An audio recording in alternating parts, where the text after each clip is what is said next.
think science is really important for managers to utilize, and it allows them to really make decisions more holistically. It allows them to think about impacts of a singular decision on the whole system and understand that system, and to really be forward thinking too and think about how their decision is going to impact the future of that community, the future of that environment.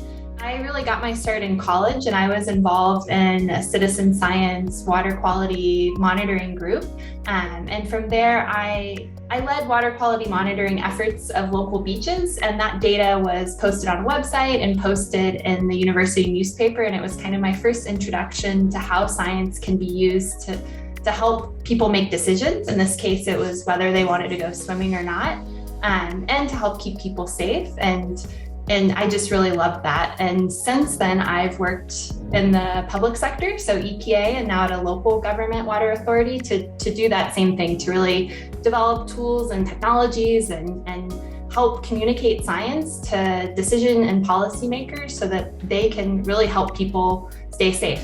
So I think as a conference presenter, it's great to see how people react to what you're saying, and then what they take and learn from it, and how they're kind of digesting what you have to say. And often, like, the questions that I've gotten or someone else's perspective allows me to think about, the science or whatever I've been working on in a completely different light, or think about, like, wow, I didn't even think that it could be used in this way, but that's what someone else got from what I was saying, which is super exciting. And then as a participant, I think, again, it's just seeing what other people are doing. And even if it's a different field, I think particularly in this day and age, there's so much that we can kind of learn from each other, different scientific or data analytics tools that we can use from different disciplines. So there's just all kinds of great kind of crossovers that can happen in moments when you don't always expect it. I like being part of this network and community, and it really gives me hope, particularly that we're engaging, again, those local governments, we're engaging those academic scientists, and there's so much enthusiasm for how those groups can work together and how they can really help each other and how they can really leverage those relationships to make these informed decisions that we've been talking about. And it's just fun collaborators that maybe you don't realize people are doing very similar things in different regions.